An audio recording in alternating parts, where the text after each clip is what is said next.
but I'm very excited to have you on, and I'm excited to be here with you. Yeah, thanks for having me. I'm excited to be here as well. So for all of you that don't know, this is Coach Jared Steger, is it? Correct. And you're at DePaul in Chicago.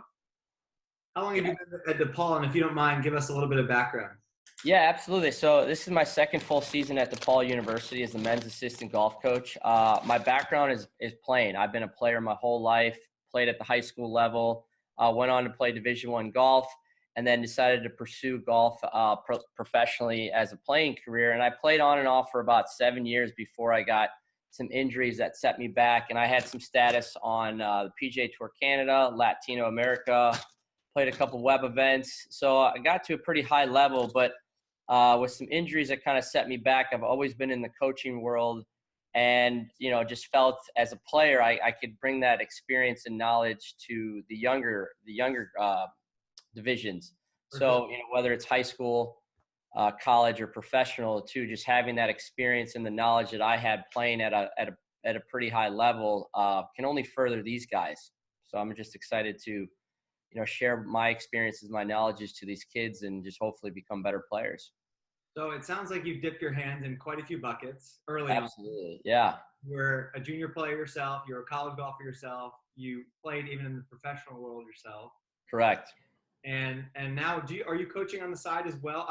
Swing coaching, I mean. Yeah, I'm doing a lot of on the side of coaching at the DePaul University. I do some one-on-ones as well. So I have a select few juniors and mini tour players and professionals that I work with on the side to kind of balance my time between the college and off personal stuff. Wonderful. Well, I'm excited to pick your brain. Yeah. There's really no with my players. We're concerned about the junior level, but we're also looking ahead. Sure. And with a lot of what we're going to talk about today, with practice and measuring and different ways to set up your practice, which I hope we can brainstorm a little bit about.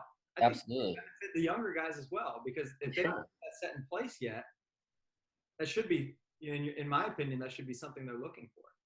Yeah, absolutely. I mean, the thing that I noticed with a lot of junior players is that what they consider practicing, they don't really know if they're getting better. So just because they're spending a lot of time on the golf course, which is great, but where are their strengths? Where are their weaknesses? How do they know if they're actually getting better besides going, oh, my swing feels good today, or wow, I hit the ball really well, so I must be getting better.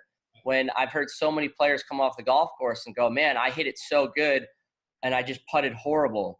So is that a combination of them just not hitting it close and they're, not putting well, or is it a combination of them hitting it close and then actually not converting it when they put themselves in position? And then just taking a deeper dive and actually finding out, like, okay, where's your scoring at today? And then what am I doing to actually improve that? Great. So I think that's a perfect segue. Let's break it down from the beginning. Yeah, absolutely. I don't want to complicate it too much, but Coach, what do you think is the most important thing when it comes to understanding yourself as a player and when it comes to practicing as either a junior golfer or a college golfer? Great question. So to answer that, I think every player must know first, what are their strengths and their weaknesses? So are you a good driver of the golf ball? Are you a good iron player? Are you a good wedge player? Or do you roll the ball really well?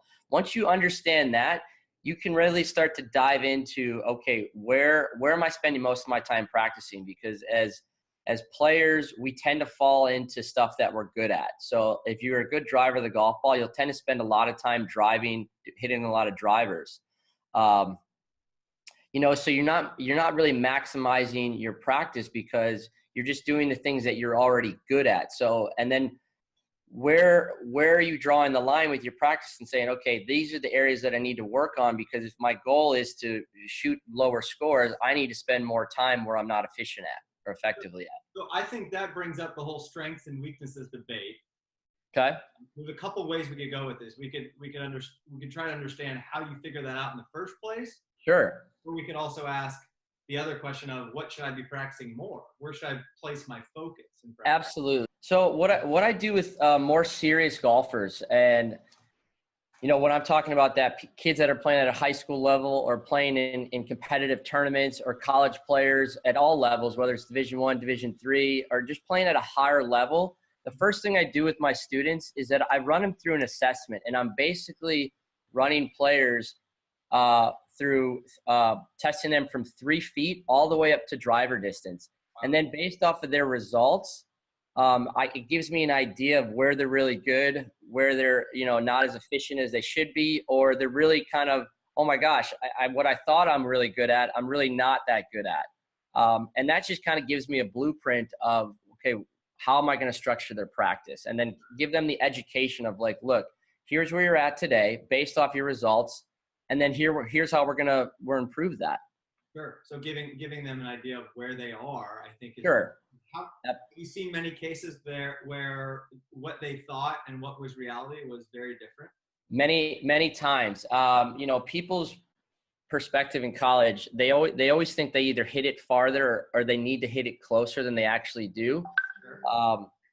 And I'll give you an example. So players from 125 to 150 yards, if they hit it in the 25 feet, they're upset. When the best players in the world on the PGA Tour are going to average 22 feet from that distance, 25 feet is really not a bad shot. Sure. And then you throw in other variables where you can't miss left, so you eliminate the left-hand side of the golf course, or there's a bunker short or water long or hazard. You're throwing all these other variables to where 25 feet in a certain circumstance might actually be a really, really good shot too. So you're also talking about managing expectations as well. Yeah, without doubt. And actually, I want to get to that later on. Yeah, that's right. Second question to that, to the understanding strengths and weaknesses and measuring and evaluating. Sure. In that initial testing, when the player does find out those strengths and weaknesses, maybe the first question is, how do they find that out? Obviously through the testing, but what shows what are the strengths and what shows what are the weaknesses? And then how would you use that to go forward and put a practice plan together? Good question again. So let me back up a little bit. So with most players, unless I'm working with a player who is trying to play at the professional level, at the absolute highest level, I've basically broken down into 4 major categories to where you can improve dramatically based off on these 4 areas. And those 4 areas are basically driving. So just improving driving distance and accuracy, understanding what that looks like. Putting, so understanding putting from inside 10 feet. Approach shots, so what type of caliber player are you? So if you're a mid-handicap, you're going to be playing a lot of golf courses and you're going to be having a lot of shots between that 125 and 175 range.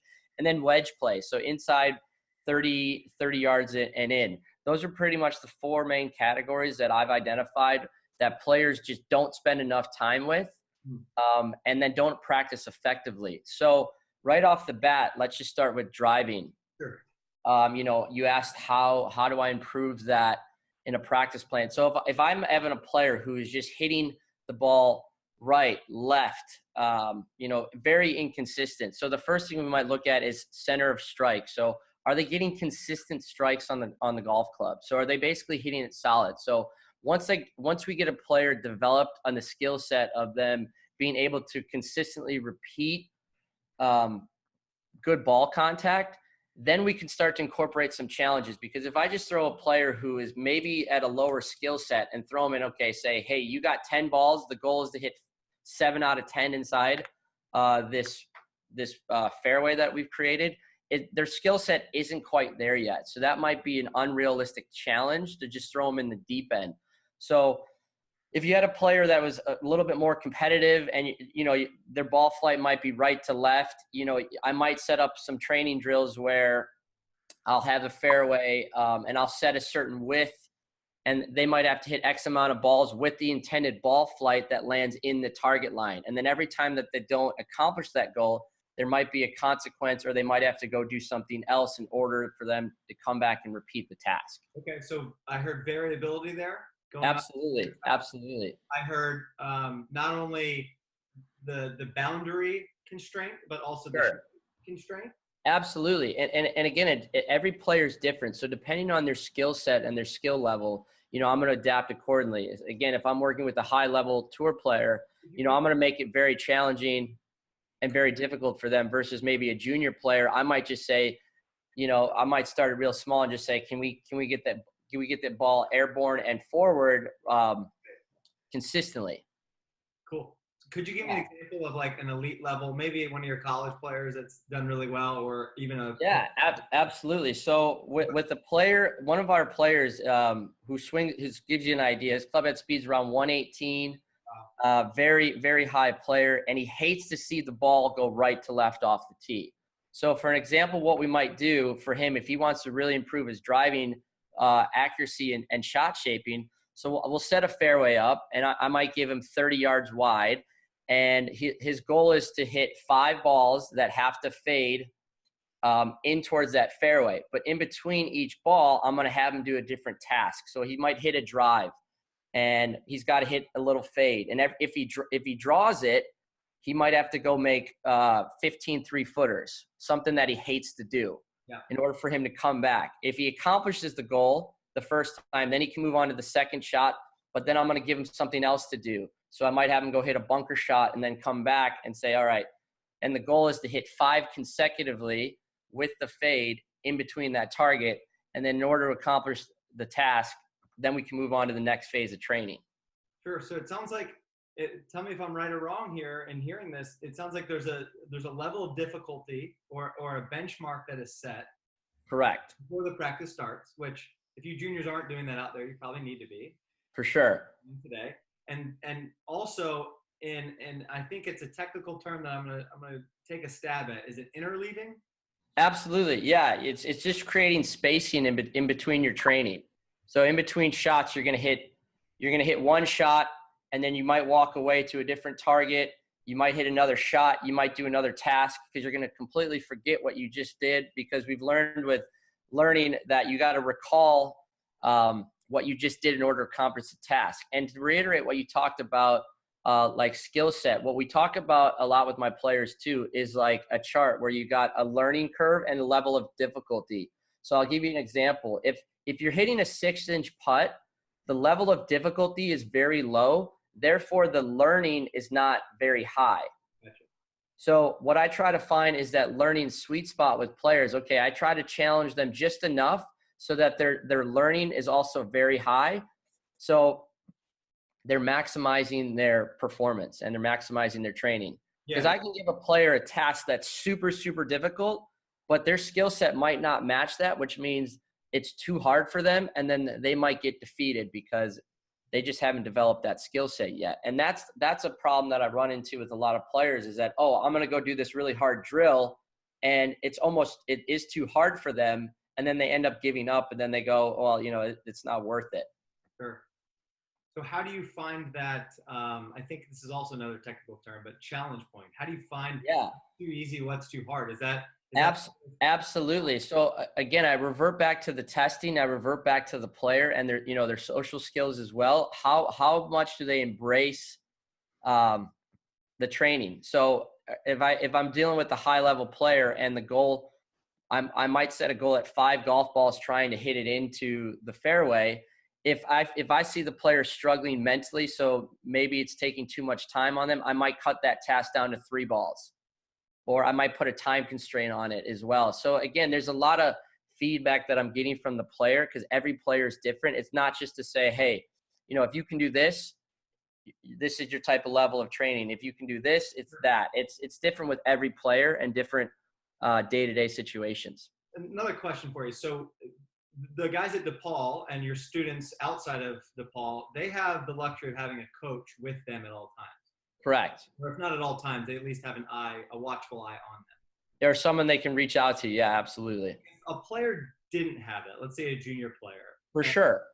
I guess one thing in my mind I could think of is they could be very honest with themselves. But is that enough to really set the boundary themselves, or would you say a coach would need to do that for someone?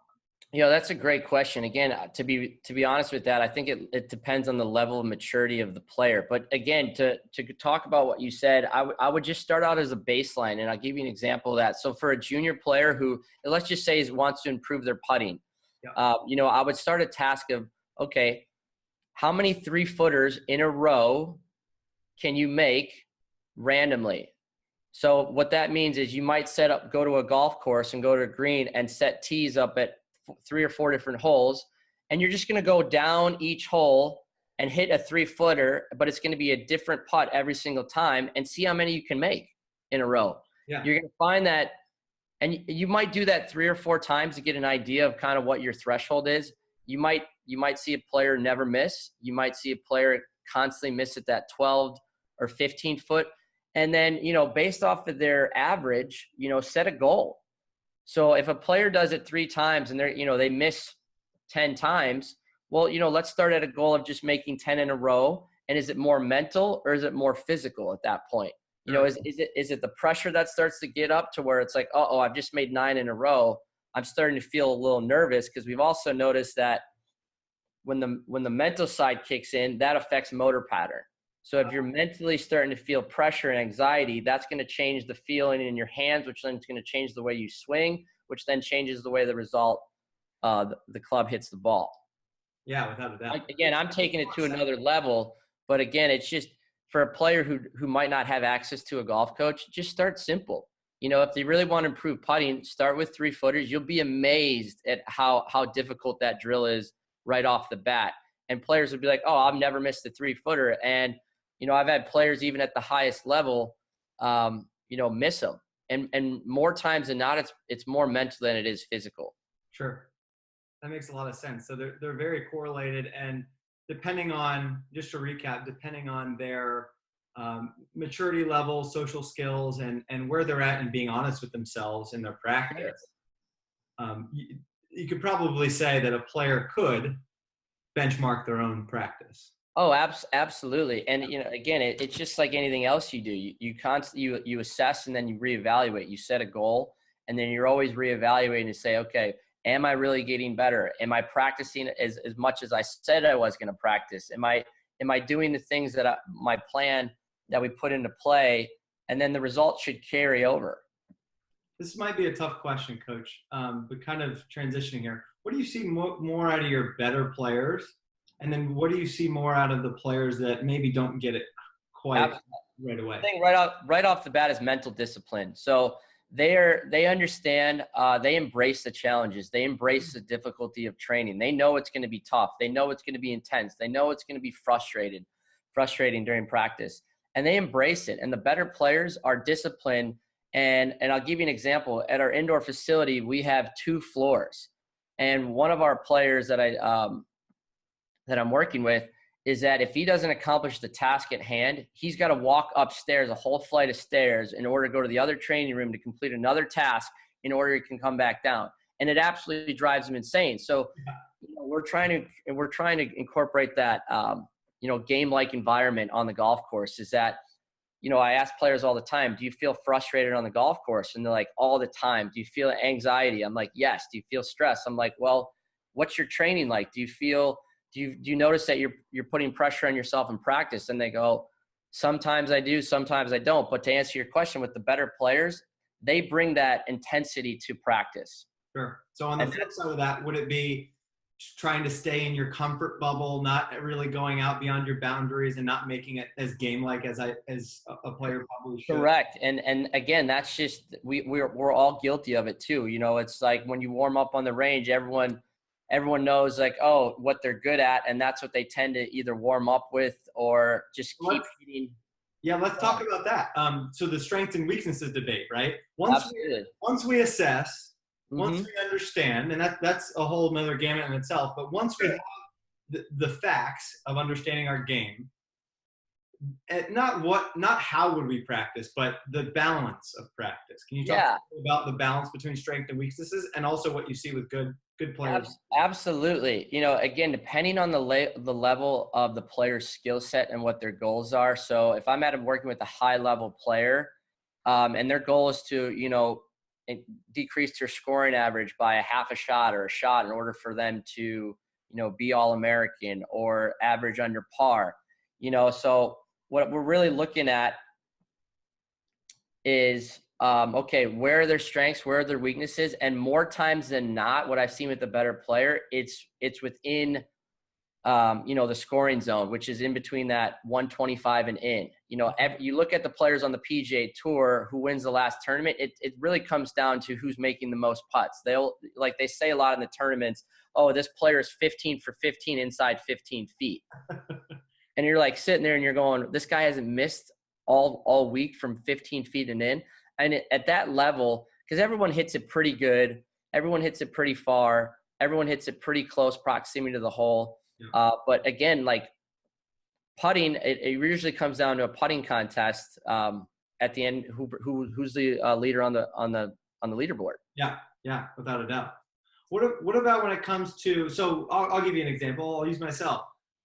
Pretty decent driver of the golf ball. Yeah. Not overly long. Iron play is not my strength, especially decision making, that sort of thing. Chipping and putting, most definitely my strength. Short putting is a weakness. Yeah. Is a far and beyond strength. Yeah. Where would you say I should spend most of my practice? Is it working on those strengths, or is it enhancing those weaknesses, or is it a little bit of both? You know, it's a little bit of both. So what I do with players, if they're really good at a skill, we obviously don't want to lose that skill set. So it's important to maintain practicing the things that you're good at.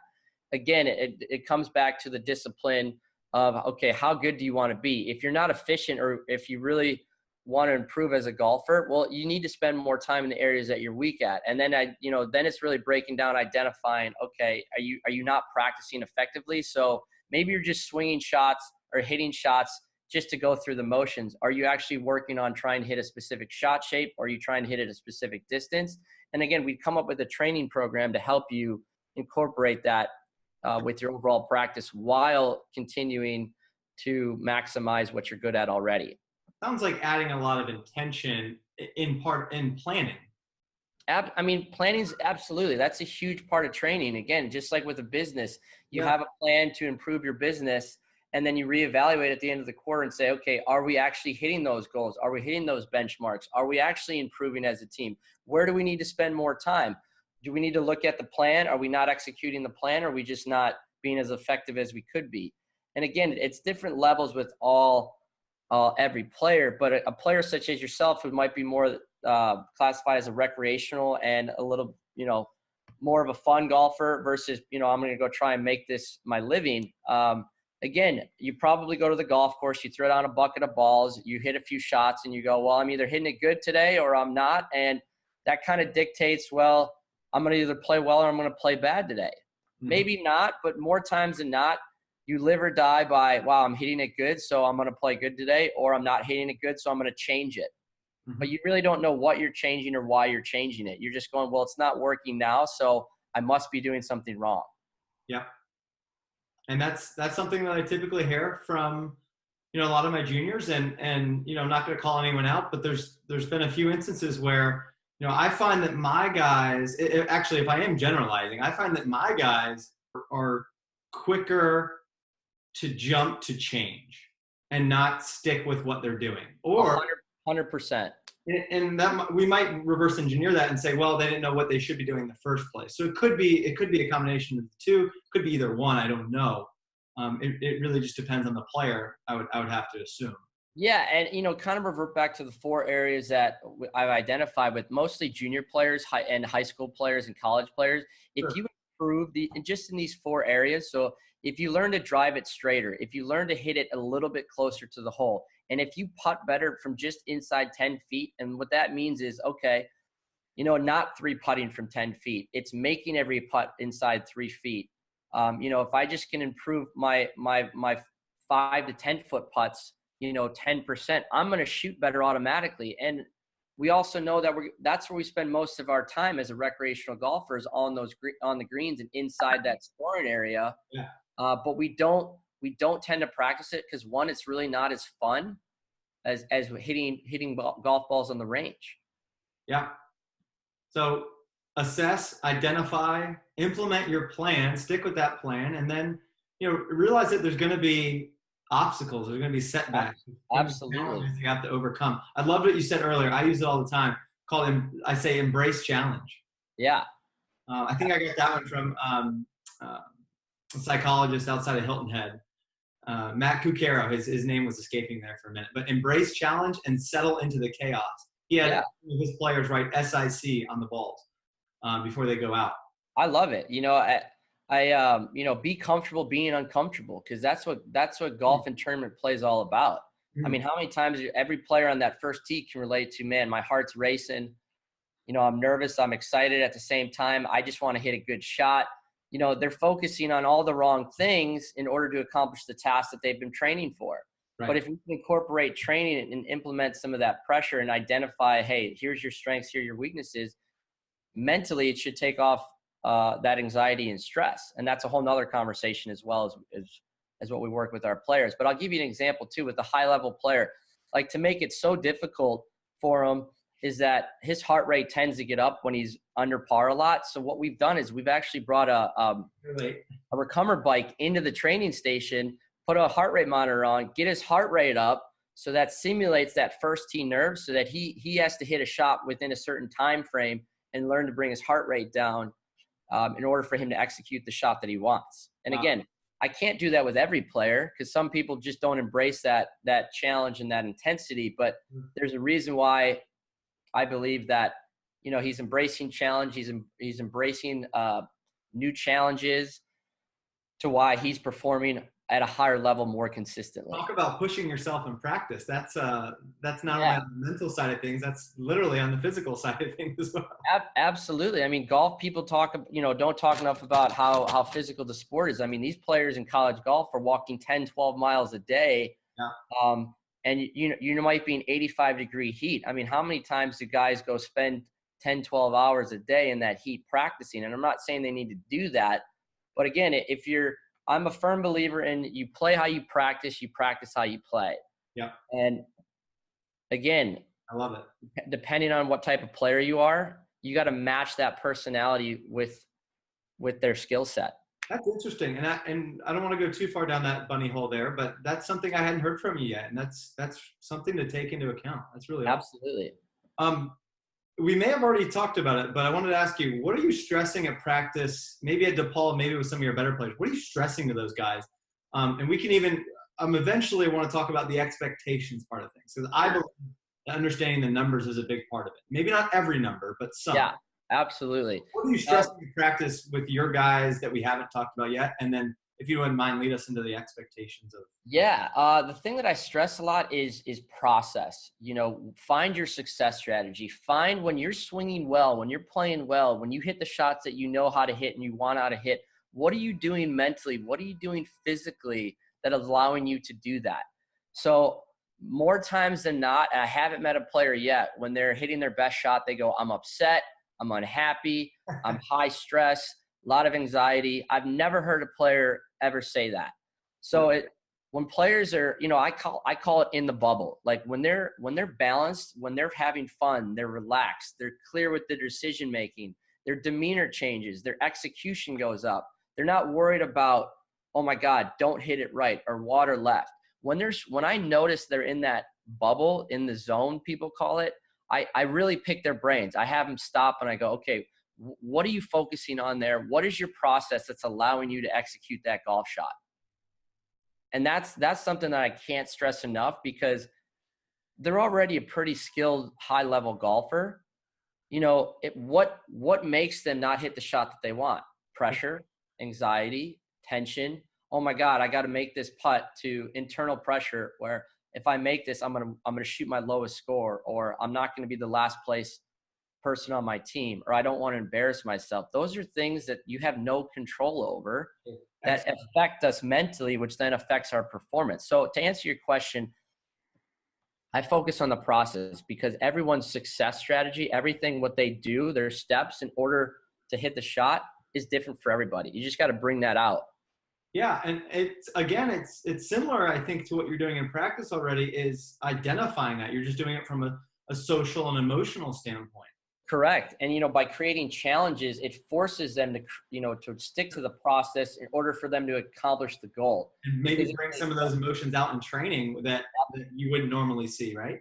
Absolutely. Frustration. I mean, how many times you see players either not necessarily like slam a club, but, will be frustrated that they missed that 3-footer, or, they're talking to themselves under their breath, or they have to actually go to like a timeout when they don't accomplish the task, where that intensity is pretty high, where they want to succeed. So it's showing some grit, it's showing some competition, it's showing some effort, instead of just saying, hey, you know what, I'm just going to throw in the towel and I'm going to go through the motions. That person.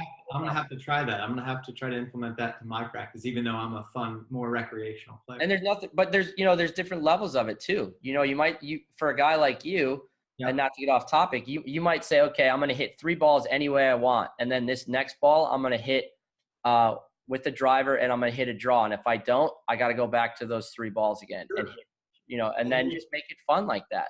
Yeah. A little bit simpler task, a little bit easier to Absolutely execute. Very cool. All right. Yeah. Let's talk about the numbers, Coach. For sure. Absolutely. I'm a big believer of understanding the numbers. I have a few benchmarks that you've probably already run by a few times, but yeah, 8 feet as the coin flip. Yep. And for those of you out there that don't know, on the PGA Tour, 8 feet is basically 50-50, make miss. Correct. 33 feet as being more likely to 3-putt than 1-putt. Yep. In the green. I don't want to go through all of them and steal your thunder here. What absolutely. What benchmarks do you use for your guys? And like, if there's anything that's important to them, or do you think of it differently? Tell me if you do. No, absolutely. So what I've done is that I've used other sources to get some of this information, but let's just talk about putting that we talked about. That's one of the 4 categories that I've identified. So we also use a stats program that helps me identify where every player is losing shots, gaining shots, where their strengths, where their weaknesses are too, as well, along with the assessment. But to give you an example of the numbers, so what I did is on the PGA Tour, they have a lot of data and a lot of stats.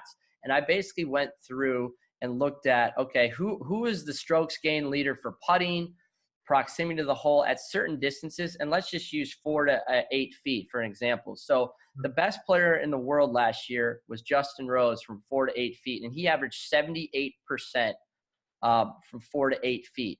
Wow. Now, to me, if I'm just using that as a benchmark for our players, just to really challenge them and really just to push them. Again, I wouldn't use that for every player, but our college players, if this is what the best players in the world, let's use that as a benchmark, and then we can go off of that. So to dive in a little bit deeper of that, so Justin Rose is 78%, and I went through every player's stats, and I looked at their 4 to 8 feet, and our best player on the team was 63% from 4 to 8 feet. That was our best player. Wow. So not bad, sure. But if I looked at our team average, we were closer to 50% from 4 to 8 feet, which is not bad. But again, if our threshold is trying to be Justin Rose, so if everyone can improve that 5%, 10%, right off the bat, we're improving as a team. That might be a half a shot around. So you get a half a shot a guy around over 3 rounds. That's 1.5 shots we just picked up on the team on the field just from inside 8 feet. Yeah. So I don't know if this has anything to do with the challenge point or if you've even addressed this before, but it sounds like to me you're testing your guys, you're pushing them most of the time to make a 15-20% leap, but hoping for a 5% change in competition, because I think absolutely there's a difference between trying to push yourself in practice and then actually doing it and showing those results in competition. Absolutely. I'm not going to be as good from 6 feet in competition with random variance than I am at 6 feet in practice, hitting maybe not the same putt, but a putt on a green that I know that I've hit before and that I've seen putted already. Well, that's another thing that we talk about too, is that, there's so many players that will come off the round and they go, man, I just putted horrible. So what do? They go back on the putting green, they line up a straight putt, they'll do their putting mirror or putting chalk line, and they'll hit putts for an hour. Right. And they're like, man, I'm rolling it so well. And then they get on that first hole of the tournament and they have another 4-footer and they miss it. Right. Well, another thing we talk about with players is what's the difference between knowing the break, knowing the green, how hard to hit it, versus a putt that you've never seen before. You don't know necessarily the break, and you definitely don't know the speed to hit it.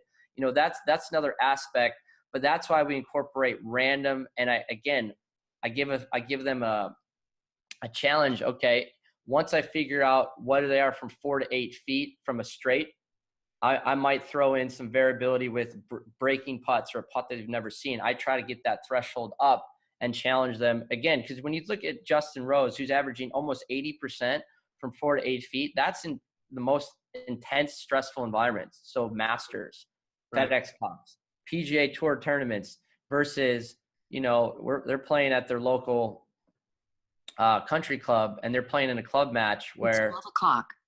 the obviously the pressure, they've increased their pressure, but it's not as difficult as what Justin Rose is dealing with. No, not even close.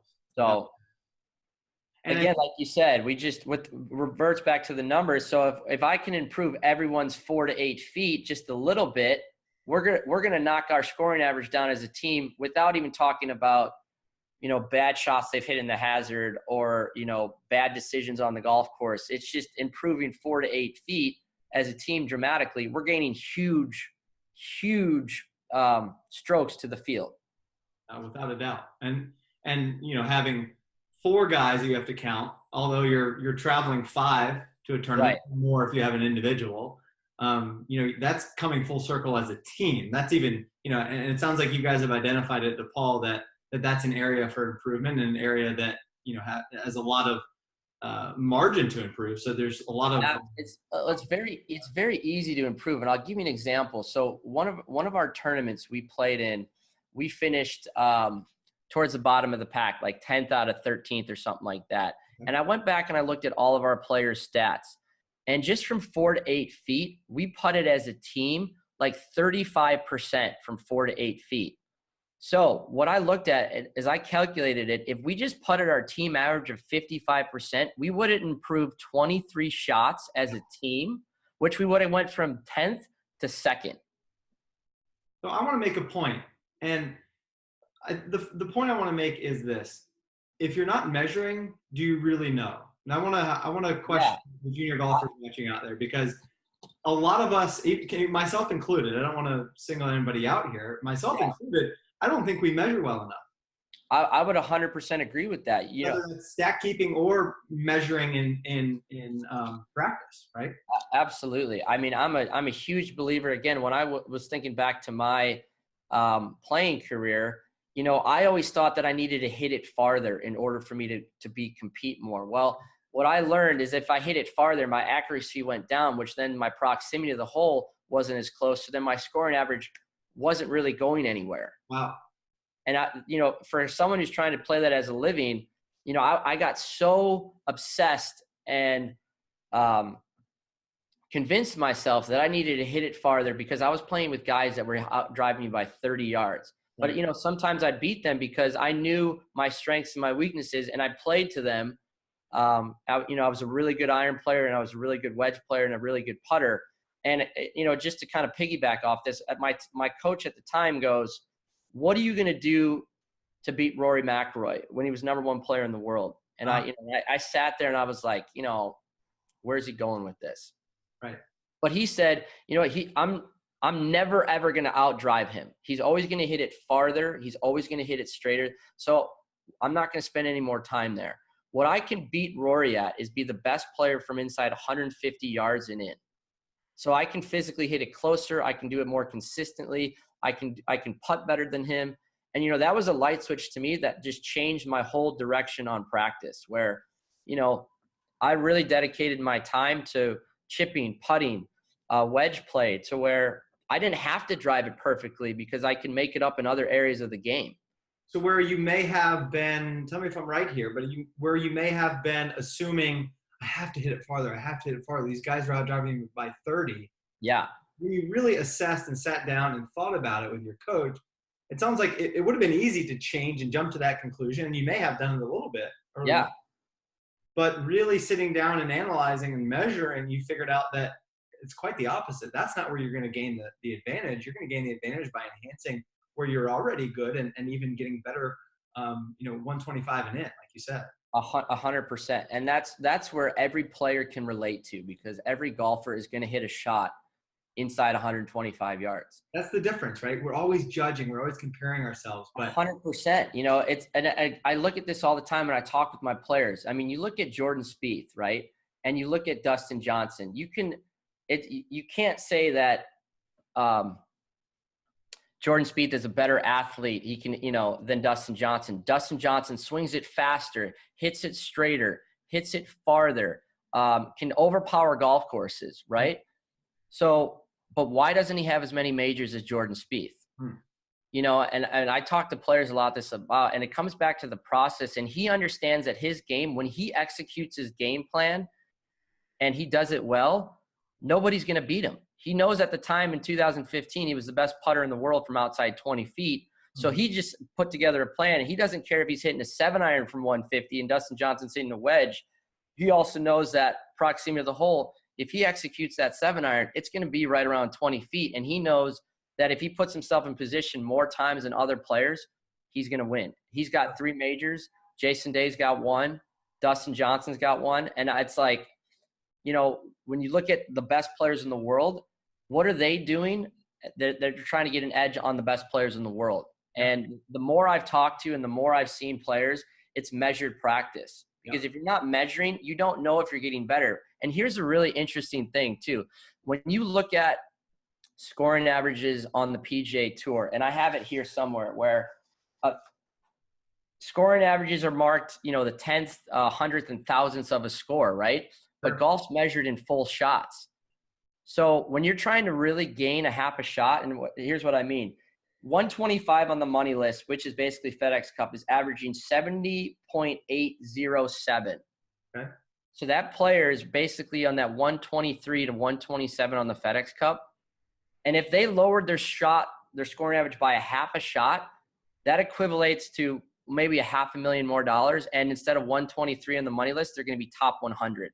Wow. So again, this is at the highest level. So if we need to just knock a half a shot off, we got to know where your strengths are. We got to know where your weaknesses are. And we got to know, okay, how are we going to do that? How are we going to incorporate a plan in order for you to achieve that half a shot?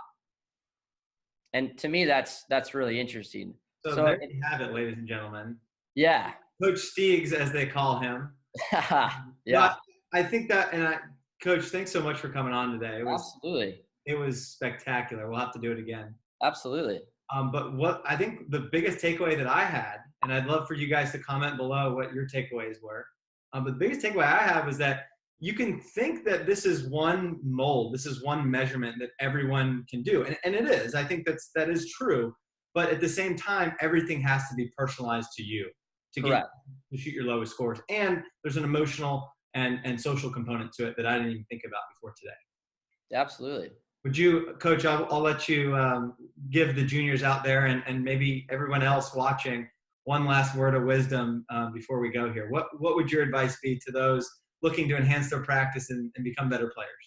Again, you play how you practice how you play. Think about the best round you ever shot, and ask yourself, why am I not doing that more often? And when you really break it down, you'll be like, oh, well, I really putted well that day, or I really hit my irons well. And then look at, okay, am I hitting my irons as well as I was that day? If not, what am I doing to change that? Love it. Thanks, Coach. Thanks for coming on. Thanks for having me. This is great.